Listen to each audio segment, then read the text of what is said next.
Halo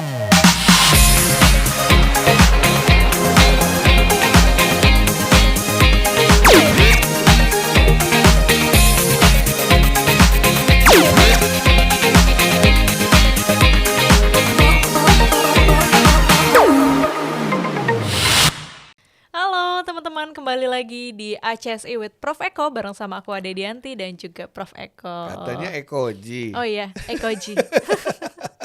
Gak apa-apa, kita tambahin lagi. Oke. Prof Ekoji apa kabar? Baik, sehat selalu. Kita selalu sehat ya. Dan Iya. juga aku sama Prof Ekoji dan juga tim di belakang sudah melakukan prokes sehingga kita bisa diskusinya lancar. Nah Prof, kemarin kan udah banyak banget ya topik-topik yang Iya. seru tentang literasi karyawan, kerentanan keamanan perusahaan gitu. Iya. Nah kali ini bagaimana cara menghindar dari serangan berbasis social engineering nih Prof? Wah, ini susah-susah gampang nih. Makanya aku agak ngomongnya agak mau serius gitu. Gimana caranya supaya kita nggak ketipu sama orang lain gitu ya. Kalau dalam serangan social engineering Ya, tuh. social engineering. Pertama, kita harus tahu kelemahan kita. Oke. Ya. Kelemahan laki-laki apa misalnya? Kelemahan laki-laki mungkin Kalau udah dideketin cewek cantik, meleleh kali. tiba-tiba udah nggak nasional gitu ya. Buta kayak. Buta. Buta. Nah, minta apa aja dikasih gitu. Apa? Atau duit.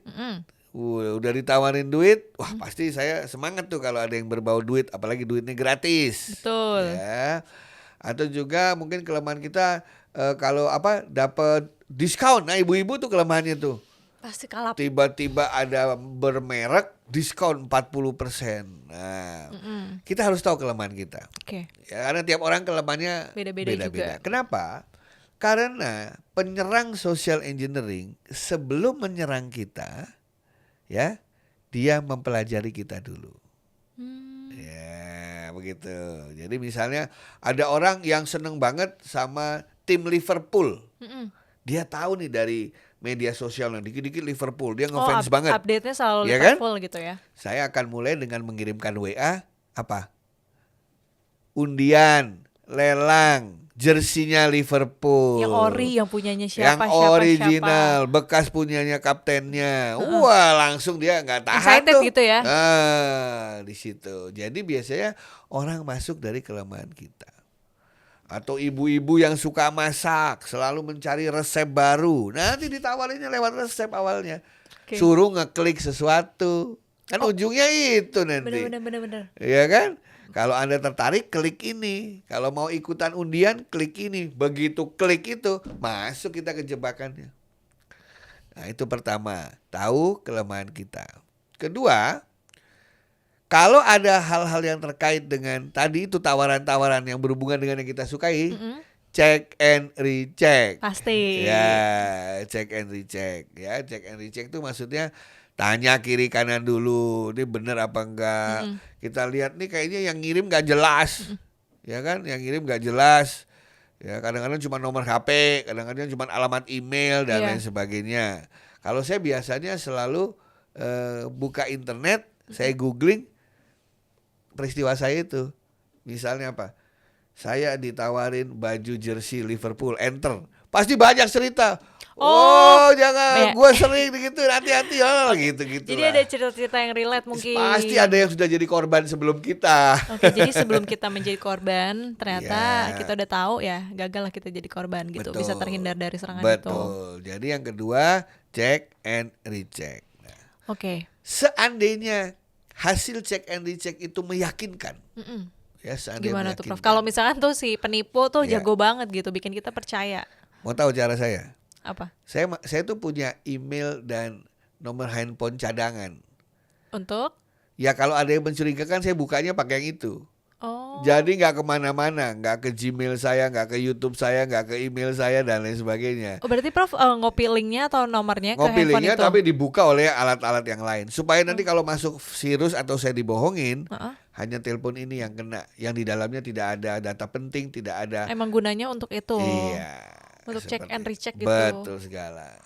Kan dulu kita bicara bahwa sebenarnya handphone paling bagus kan urusan komputer, urusan kantor dengan urusan pribadi dipisah. Nah, urusan pribadi pun saya bagi dua lagi. Kemarin sempat cerita dan ngasih password pun beda-beda ke anak. Betul seperti itu. Nah, yang keempat yang paling penting apa? sering browsing, sering baca, sering dengar kesaksian orang yang ketipu. Gitu, ketipu dengan hal-hal social engineering itu. Kayak mama minta pulsa udah puluhan tahun ya, Udah. masih aja ada yang Masih ketipu aja ada yang sampai ketipu. sekarang. Dan Iya. setelah mama minta pulsa, bikin lebih heboh lagi, kayak ini ya Prof ya, minta uang karena anaknya lagi di rumah sakit, Betul, perlu DP untuk ini, betul. otomatis kalau orang tua pasti langsung buru-buru, Betul. apalagi transfer rekening Musuh dan kita segala tuh macem. adalah asumsi. Asumsi itu gini. Kalau ada orang menghubungi saya pakai nomor telepon, terus fotonya adalah foto teman saya langsung berasumsi itu teman saya. Belum tentu. Oke, dibahas sebelumnya ya. Kita bisa ngambil nomor orang, pakai foto Bisa. orang karena belum ada izin untuk minta izin ke orang yang Iya. punya foto itu ya Prof. Apalagi Bisa bahasanya ambil semuanya. standar.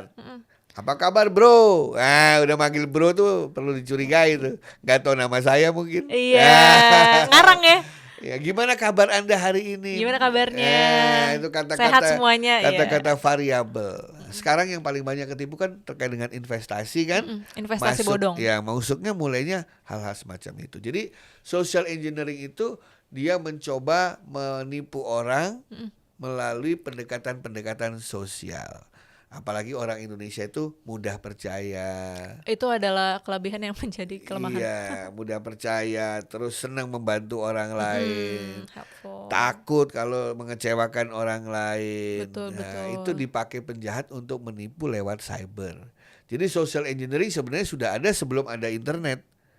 Tapi setelah ada internet, ilmu itu dipakai. Karena sekarang mudah nipunya kan, tinggal ngirim pesan, tinggal Ya, ngirim benar. SMS, tinggal ngirim WA. Kita ketipu dari sana. Jadi sadari kelemahan kita, ya kan? Kedua, cek and recheck. Ketika pakailah tools-tools yang terpisah dari dari sistem yang terhubung dengan data-data penting kita. Oke, biar data-data kita terhindar juga ya. Terutama banyak tuh anak-anak muda yang senangannya dapat software gratis. Download bajakan-bajakan. Wah, itu isinya virus semua itu.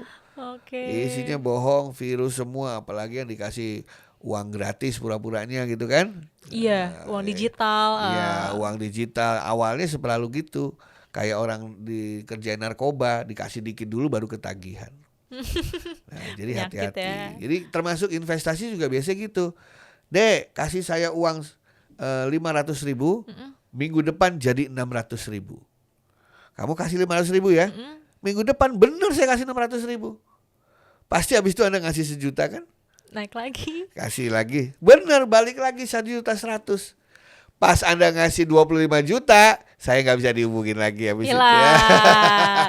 Dari hal kecil dulu bikin percaya, Iya. abis itu ngasih nominal gede berarti kan percaya juga. Iya. Setelah itu kita sudah punya uang banyak, kita kabur. Itu namanya social engineering. Dia tahu kelemahan manusia secara psikologis dan dia pergunakan itu untuk menipu. Astaga. Hindari. Oke, teman-teman, semoga ilmunya bermanfaat dan pastinya harus hati-hati lagi dan cek and recheck lagi kalau dapat virus-virus atau serangan atau tadi penipuan kayak tadi, lebih dicek lagi dan diteliti. Ya, pokoknya kalau ada berita baik tiba-tiba yang nggak pernah kita pikirin kita mungkin itu, hati-hati. It's good Oke. to be true, terlalu baik untuk didapat pada hari ini. Yes. Tidak ada yang gratis, tidak ada yang mudah. Betul. Nggak boleh ada yang instan. Oke deh teman-teman, sampai jumpa lagi di ICSI with Prof Eko. Bye-bye. Bye-bye.